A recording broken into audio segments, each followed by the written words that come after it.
കൊതിയാന്നുണ്ടോ? അല്ല കൊതി തീർക്കല്ല, അങ്ങോട്ട് നോക്കുക. ഇല്ല ജാടെ അങ്ങോട്ട് ഇറങ്ങണം കേട്ടാ.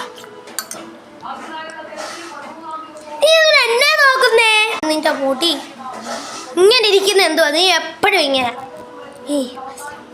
ഓ ഞാൻ ഇങ്ങനെ ആക്കുമ്പോ വൃത്തിയിടാ അല്ലേ? നീ കൂടുതൽ നോക്കല്ലേ കേട്ടോ.